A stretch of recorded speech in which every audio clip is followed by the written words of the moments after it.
Hello, I'm Robert Kelly, and today on Record All Monsters, Frankenstein Conquers the World, World War II, and Human Monsters.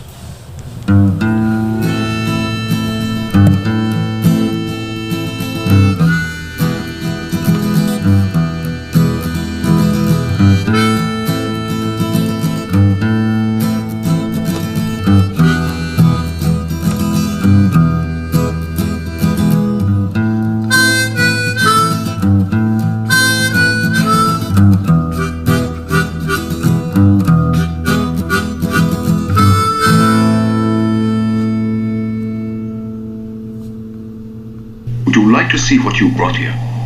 Yes, yes. You and the others risked your lives for it.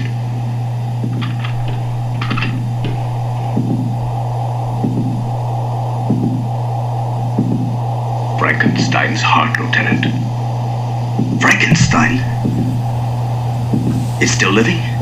It can never die.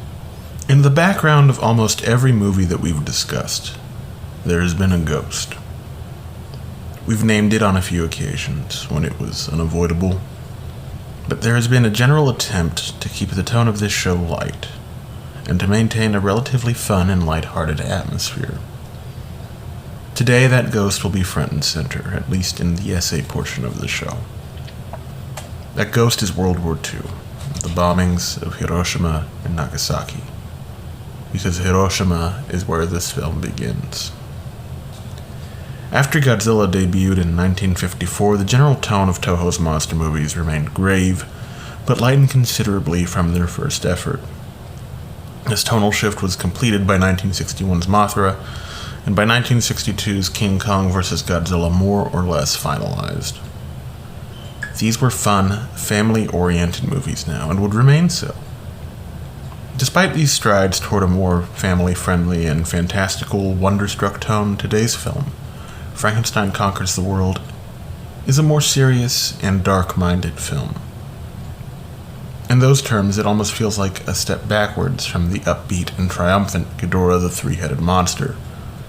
But it's too good a film, too sincere and thoughtful, to really be a step back. More than anything, in terms of the genre's evolution, Frankenstein Conquers the World is a deeply weird film.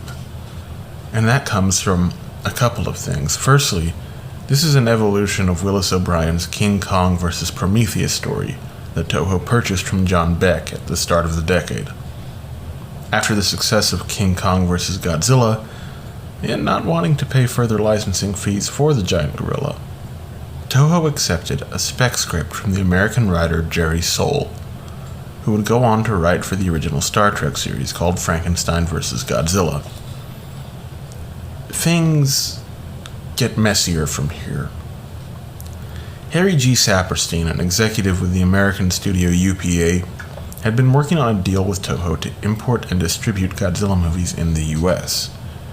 It's been speculated that his writer Ruben Berkovich came up with a considerable portion of this story. In the American and international versions, he's credited, along with Takashi Kimura, as screenwriter. Soule receives a story credit along with Frankenstein author Mary Shelley. Kaoru Mabuchi is the only credited writer on the Japanese version, and according to John LeMay's Big Book of Japanese Monster Movies, Showa Completion, is responsible for replacing Godzilla with the new and beloved monster, Baragon. Secondly, this movie stars American TV star Nick Adams. He's comfortable and happy with his Japanese co-stars, but there's more confusion here. Saperstein and UPA had discussed sending actors to Japan to increase appeal to their American audiences, but Adams may have already been in Japan for Toho by the time UPA reached this deal. He appeared in 2 more movies for the studio, including Godzilla's rematch with King Ghidorah and Invasion of Astro Monster later the same year. And that's just the behind-the-scenes weirdness. The film itself deals with unusual things, even in a genre known for unusual things.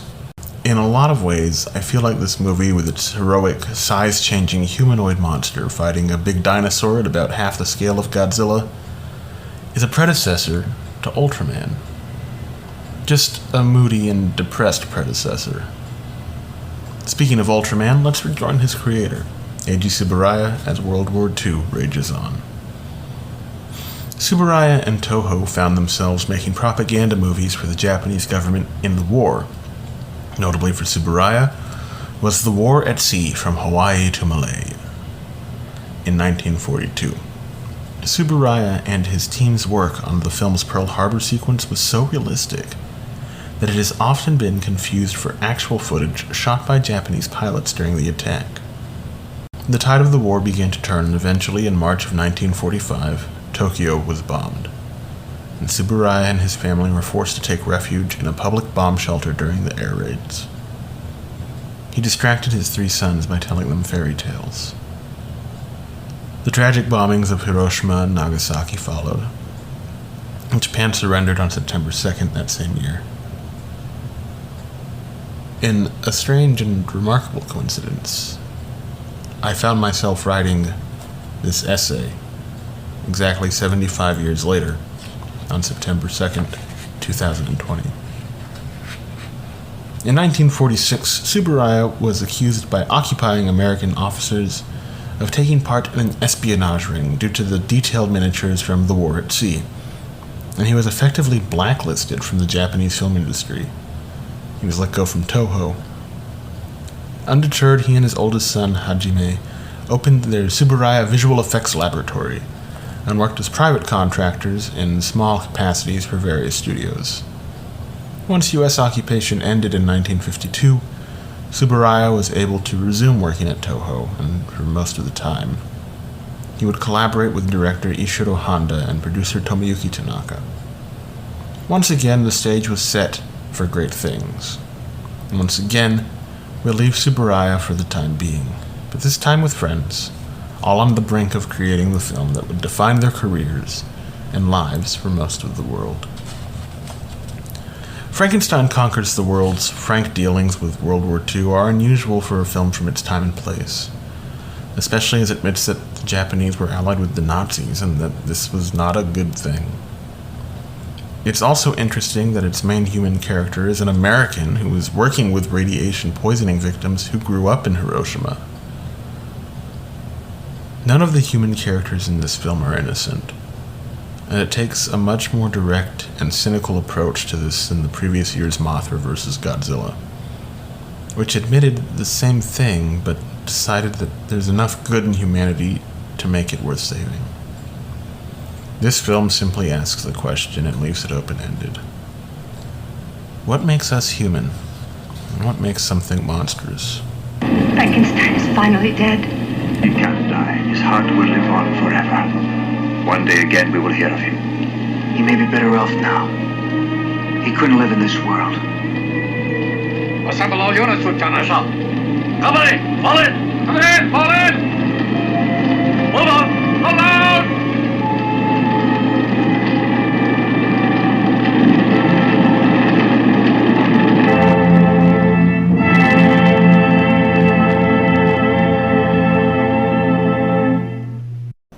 Hello, I'm Robert Kelly, host and writer of Record All Monsters, and this is an ad for Anchor.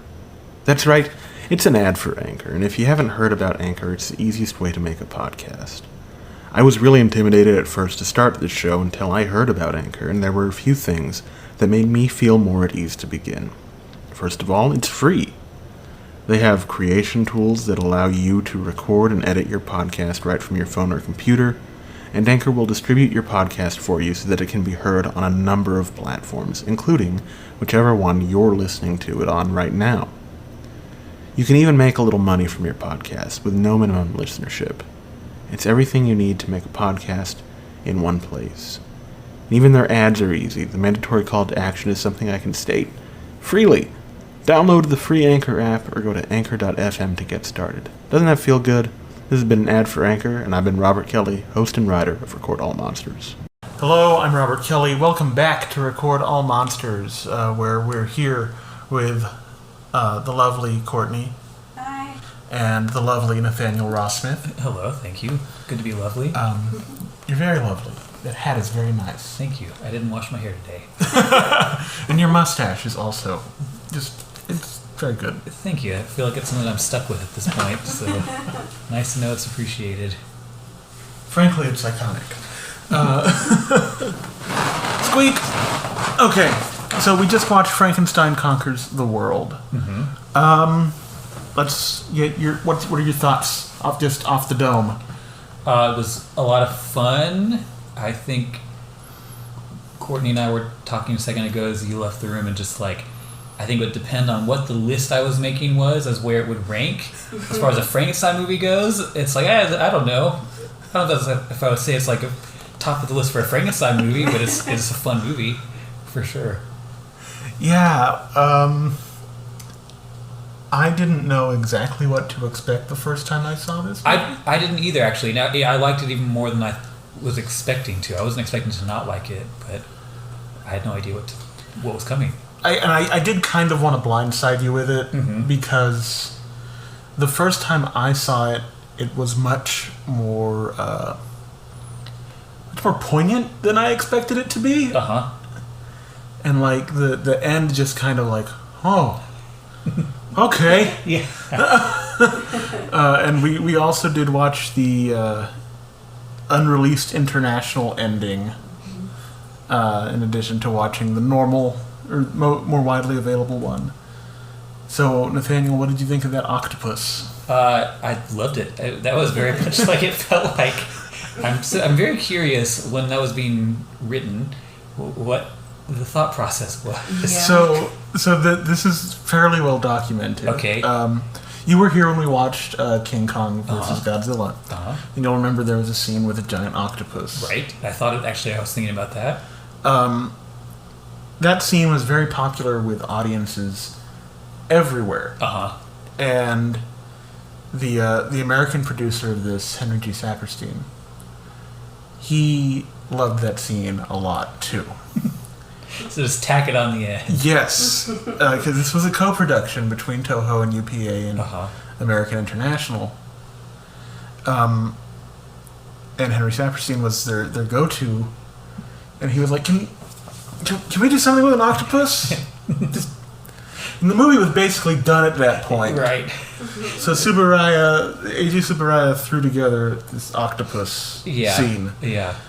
And it literally just comes out of nowhere. Yeah, there's like, oh, look over there.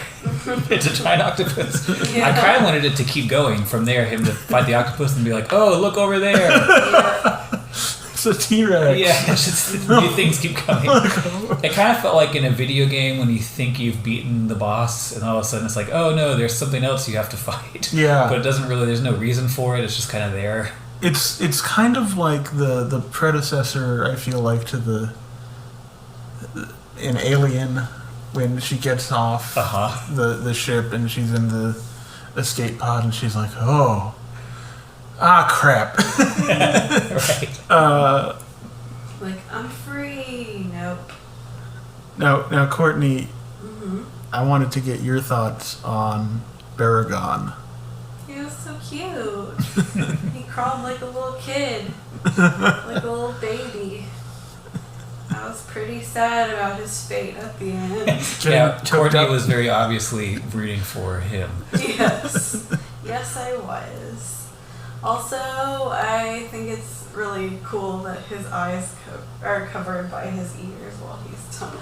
Which we don't ever actually see, but there's diagram or concept art from the production of the movie that shows that this is why his ears look like that.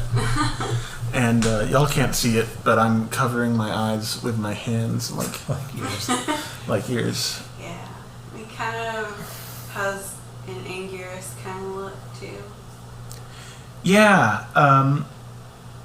So it's funny, this guy Baragon and Varan from Varan the Unbelievable and Anguirus were considered to be in the movie Godzilla, Mothra, King Ghidorah, Giant Monsters All Out Attack. And Varan and Anguirus were replaced with Mothra and King Ghidorah. But Baragon made it in, and that's Baragon's first appearance since Destroy All Monsters in 1968. So here's something I wanted to get from y'all. Did you notice that these monsters were smaller than your typical Godzilla monsters? Yeah, because even like Frankenstein at the end, he's around with the trees, and he's obviously big, but he's about the size of some of the trees. Some of the trees are even seem like they might be a little bit bigger than he was. So, but then also when he's in the city, he seems much bigger, like earlier on. Yeah, it's really the only consistent thing he's scaled with is the people. Yeah, right. If it weren't for the people, I think he's supposed to be around 20 meters, a little less than half Godzilla's size. And in Destroy All Monsters, Baragon is still around this size. Okay, yeah. Because I don't know why. Sure. So you were saying, as a Frankenstein movie, this is not one of the... Yeah, it doesn't... Well, actually, there's stuff, like, at the very beginning, that part's cool when they're in the castle, and you have the doctor, and then the Nazis come in. Like, that feels like some like Hellboy stuff, and I could watch a whole movie that's like Nazis trying to have the Frankenstein monster. And Were you expecting Nazis? I think you had told me before... briefly mentioned that, like, that's kind of the backdrop of it. So I knew that was going to be somewhere in there. Yeah, this... Again, some things when I first saw this movie just totally blindsided me. Well, and I think even with that, like, that's the part that feels like a Frankenstein thing, and then the rest of the movie is like, no. So it's almost like they did that just to be able to use Frankenstein. Yeah. Well, in the way they got Frankenstein, we went over this... we didn't go over this, but I went over it in the essay portion on the King Kong versus Godzilla episode, is that the original concept Toho bought that became King Kong versus Godzilla was Frankenstein versus King Kong. Cool, yeah. Where a descendant of Dr. Frankenstein built a King Kong from parts of like elephants and stuff, and then he and King Kong fought in San Francisco. Cool. And Toho bought it, and they were like, let's make the Frankenstein monster Godzilla. And King Kong versus Godzilla was a big hit. They were like, well, let's go back to that Frankenstein thing, and they decided. Well, it was a co-production with UPA, like this one, because it's the same. This is Frankenstein versus Godzilla, but at that point, Godzilla had become a bigger star. Yeah. And with the co-production aspect, everything they did needed UPA's approval, so they're just make another monster. It kind of works. I don't know. I feel like, I mean, it'd be cool to see Godzilla and Frankenstein fight. But I think there's also something that works with just Frankenstein fighting a monster. Yeah, right. I think one of the things that works about this Frankenstein is, well, the actor is doing a great job. Let me get his name. Koji Furuhata. And then Haruo Nakajima was Baragon. He's famous for playing Godzilla. But yeah, Furuhata did a great job. Like, he emoted a lot, and he's able to because he's not behind a big dinosaur mask. Right. And I kind of, while we were watching it, I've seen this movie like maybe 5 or 6 times at this point. And I got in the scenes where he's like living in the wilderness in the caves and stuff, it kind of reminded me of Millie Bobby Brown in the first season of Stranger Things. I see that. Especially like a lot of the stuff he was doing with his mouth, like like keeping the lower lip kind of like slack and stuff, and like the way he was eating and grabbing stuff. And I wonder if the Duffer Brothers, I almost said the Smothers Brothers. I wonder if the Duffer Brothers or the Smothers Brothers showed her this and were like, act like this. Yeah, I can definitely see that similarity for sure. So he did a good job of playing like a wild man that circumstances beyond his control. And I really liked all the little animals that that he kills. He kills Yeah, the rabbit. boar, the rabbit, the horse. The horse was probably my favorite. The horse was Baragon killed, right? Yeah, Baragon killed the horse. That was very funny. The horse. But I love that little horse. Now this movie starred Nick Adams as Dr. Bowen, Kumi Mizuno as Sueko, Taruo Takashima as Dr. Kawaji, and Koji Furuhata as Frankenstein. Now you're versed in like kind of this older stuff, so I kind of wanted to ask you about Nick Adams, because this is the first time we're seeing him on this show. We're going to see him another time. Would you have any like strong opinions on Nick Adams or anything? No, I actually would have, because I know I've seen him in stuff, but I would have to think harder about what exactly I know him from. Okay. So I enjoyed him in this, but I'm not like super familiar off the top of my head with him. He's really enthusiastic in his Toho movies. Yeah. Like he's a very good actor. There were points in this when this is nothing, but I couldn't tell which way his hair was parted. It looked like it was going one way, but then the swoop in front was like going a different direction from the rest of his hair. I was like, what is going on with your hair? It was the like Rufio from the like red patch. I almost felt like the swirl was like disconnected. Yes, right. It felt like it was like pasted on or something. Gonna do what it wanted. Yeah, right. And he would in I think in all of his movies for Toho he co-starred with he co-starred with Kumi Mizuno. Now Courtney, this is kind of a teaser. We watched Invasion of Astro Monster, which is we watched Invasion of Astro Monster, which is another one that he stars in with Kumi Mizuno. And I wanted to get your take, Courtney, because this is a kind of a preview. People know we're covering this movie, but Courtney's probably not going to be on that interview since it's going to be remote. What did you think of their performances compared to an Invasion of Astro Monster? Because I feel like they give very different performances between the two movies. This one was a lot more serious, and in the other one, it was really like campy. I feel like not like this wasn't, but it feels like it's played a little more straight in this one. Who did he play? In Invasion of Astro Monster? In this one. he was the white guy. Yeah. Oh, yeah, okay, gotcha. Yes. Nick Adams. No, but the other guy. Oh, Kumi Mizuno, it was the girl. lead. The lead. Okay, gotcha. Lady. Gotcha. Definitely get a lot of William Shatner vibes from him. Oh, I see that. Yeah. Big time. Yeah. The parts with her in this movie, especially after he kind of first escapes and is going down like in the city, and he goes to her place, it felt very. It's like, oh, this part's like King Kong. You're just doing King Kong here, which is fine. I'm totally okay with that. Well, some people may be wondering why we have you on here for this one.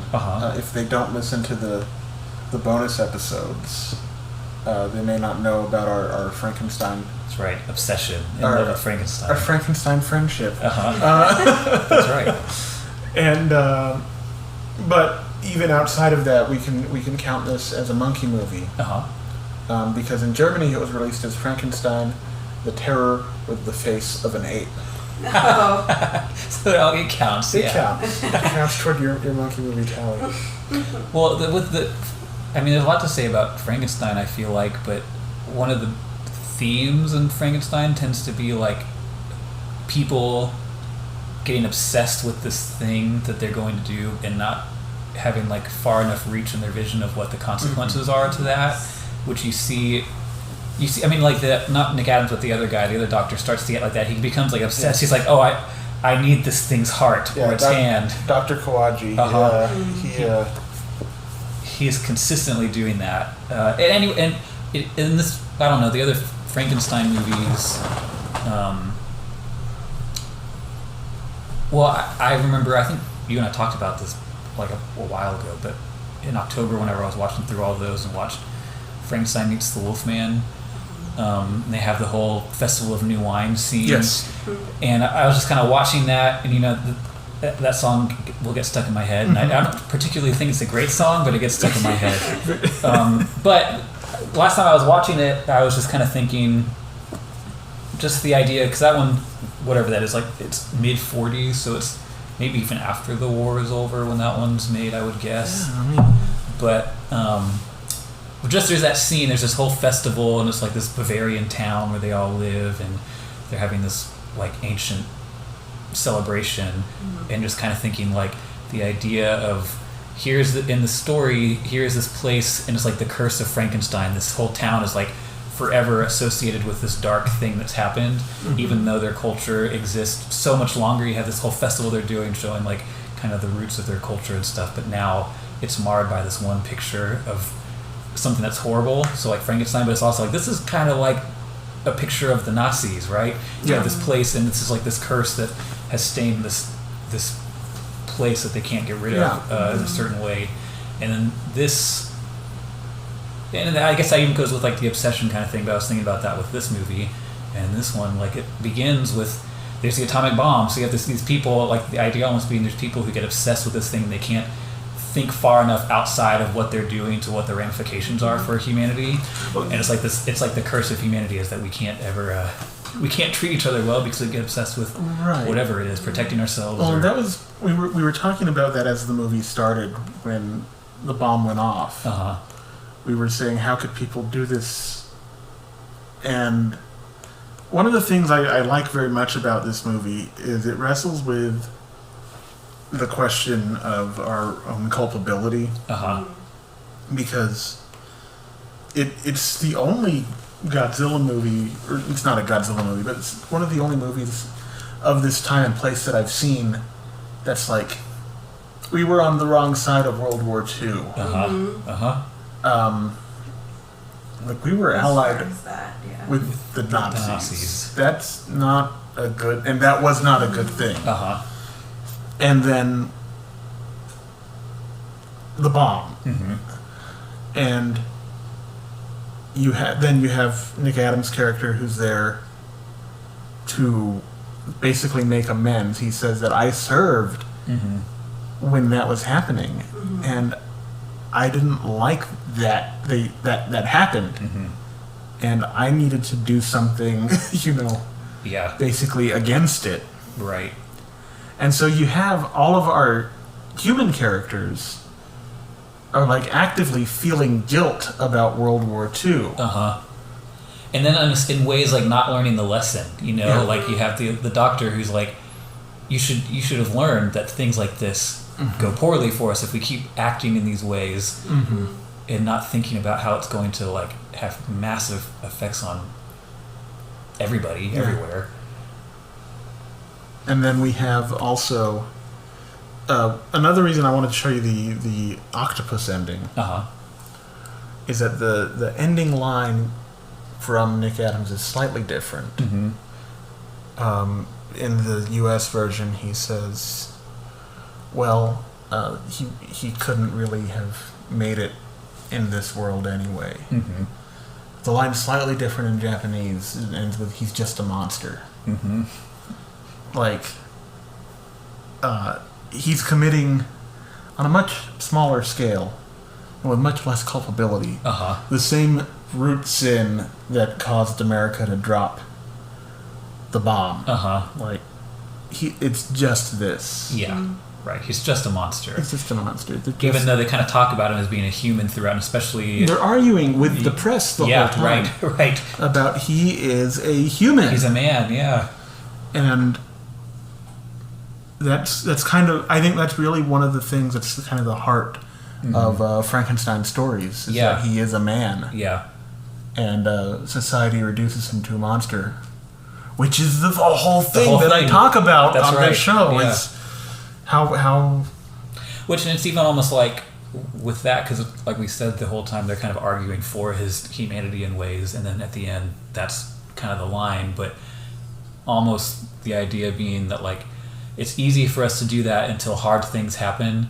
And then once we've gone through like hard traumatic things, it's very easy to be like, oh, well, never mind. That's just a monster. It's not a human anymore. It's something different. Right. Like, it's done something now to deserve the label as less than human. So, which is funny because he actually saved all of them. Yeah. And he specifically saved Dr. I'm going to remember his name off. Dr. Kawaji. He specifically saved Dr. Kawaji. And he is still dismissive of him once he dies. Yeah. He's just like, oh, well, because it's like they have to live with the guilt of not being able to save him. Yeah. Yeah. And on that note, that pleasant, uplifting...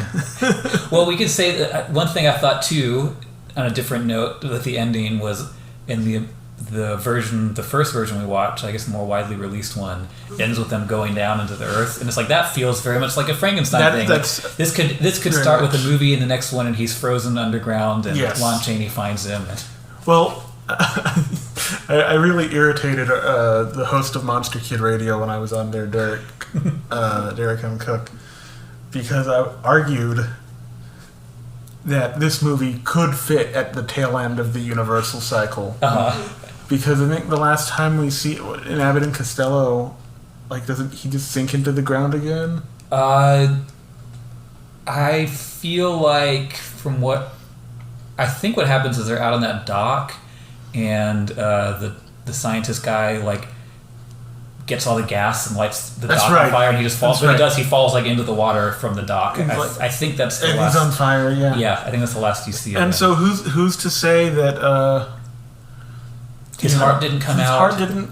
Some Nazis didn't find his heart a couple minutes later. That's right. Maybe Vincent Price took it. No one could see him doing it. And Derek was not amused. But now with that much better note to end on, we'll go into a break, and then we'll come back and play the game Frankenstein or Fraudenstein.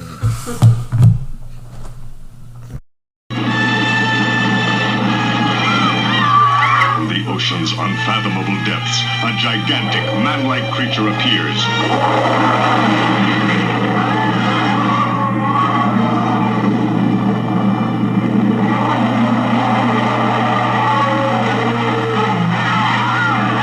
From the fiery depths of the earth comes a prehistoric mastodon of destruction. Never before has the screen known such heart-stopping terror. Starring Nick Adams. Well, I feel he's very important from a scientific point of view. I'd have to cut off a leg or an arm. Doctors, I won't let you conduct this test. Frankenstein, with the strength of 1,000 men. And every man's need for affection that makes him a willing captive. The chain hurts you. The new scoop of the century. The horrifying touch of a severed hand with a life of its own. Terrifying force of a monster that dwarfs man's tallest structures.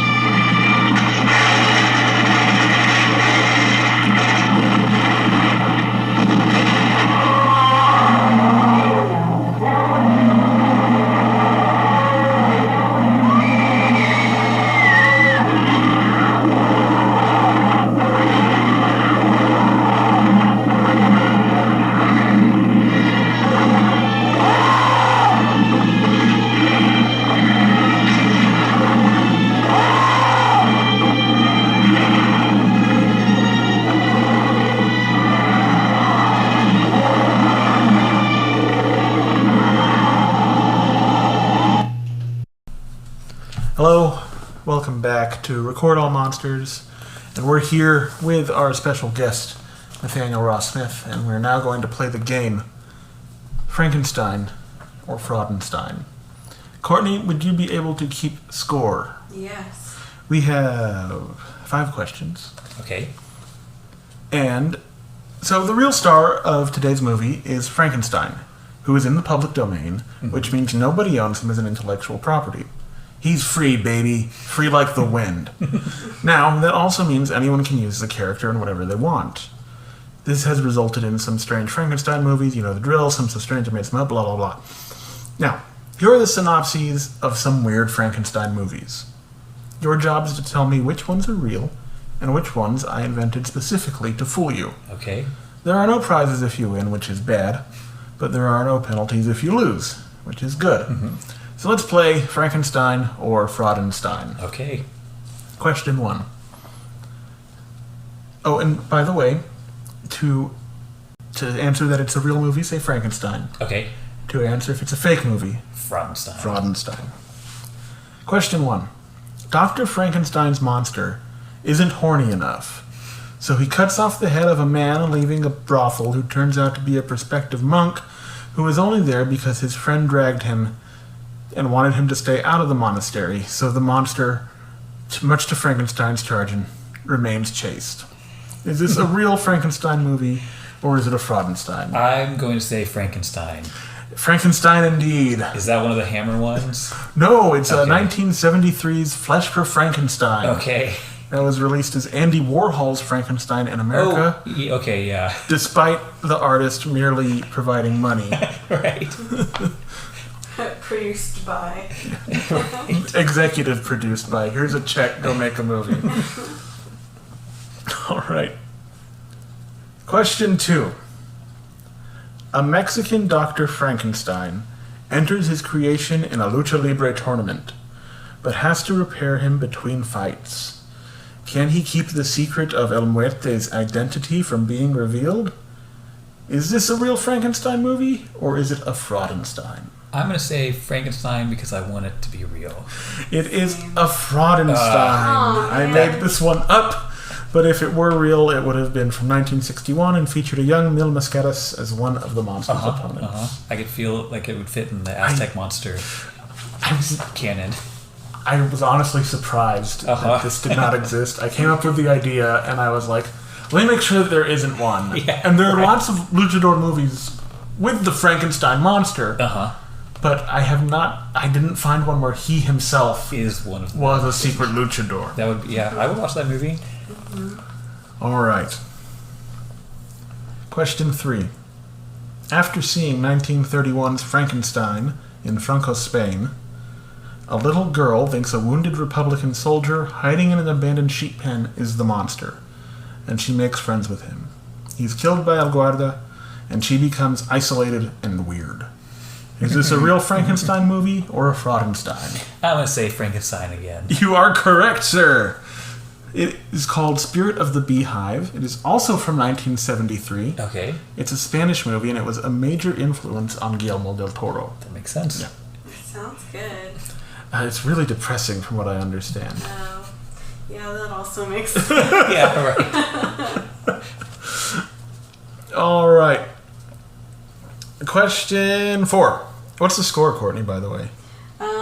Got 2 out of 3. All right. As Meatloaf said, 2 out of 3 ain't bad. All right, question 4. After villagers lynch a caveman, Dr. Frankenstein and his cronies bring him back to life, and of course he escapes and rampages. Is this a real Frankenstein movie or a Fraudenstein? I'm going to say Fraudenstein. It is Frankenstein. Frankenstein's Castle of Freaks is from 1974 and was once featured on Elvira's Movie Macabre. Excellent. That's all I have about it. I saw it once because I was looking for a different movie called... wait, let me make sure. Yeah. It was called Frankenstein's Bloody Terror. It's a Spanish movie starring Paul Naschy as the werewolf Walter Zaminsky. But it also has like Frankenstein and a Dracula and everything you need in a movie. Final question. What's the score right now, Courtney? 2-2. All right, this is a tiebreaker for all the beans. The Frankenstein monster, Dracula, and the Wolfman help a bullied preteen find the courage to stand up to the teenagers who make his life a living hell by putting together a haunted house that literally scares them to death. Is this a real Frankenstein movie or a Fraudenstein? Oh boy, I'm gonna say it's a Frankenstein. Nathanael, it's a Fraudenstein. I wanted it to be an 80s. That was how I pictured it, like a Monster Squad cash-in. Yes, exactly. But Nathanael, this is the first time you've lost on our show. First time for everything. But the ones that weren't real seemed like real ones. I have really wanted to write something on the last one, but specifically I wanted it to be a real movie. Yeah, right. So I haven't written it because I'm like, if I write this, then it doesn't turn into a movie. It doesn't get made for real. But that is Frankenstein or Fraudenstein, the game that finally felled Nathaniel. That's right. It is bound to happen. But now that you've been defeated, Nathaniel, where can people find you on the internet? Just mostly on Instagram.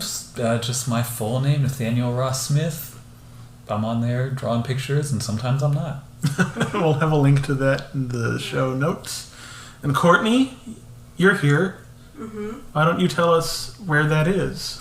You can find my public Instagram at CMySartStuff. Yeah. I don't always post on there, but I like making art. So. Hey, you don't have to post art. It's just nice to make art. Exactly. And I'll be back with some housekeeping and our contact info in just a second. Squeak.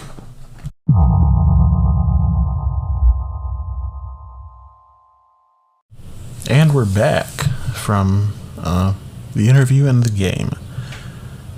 Had a lot of fun talking with Nathaniel about Frankenstein over these past 2 weeks. And what do we got for you next week? Next week we have Gamera. No. That's after next week. Next week we have the last monster mailbag for this season.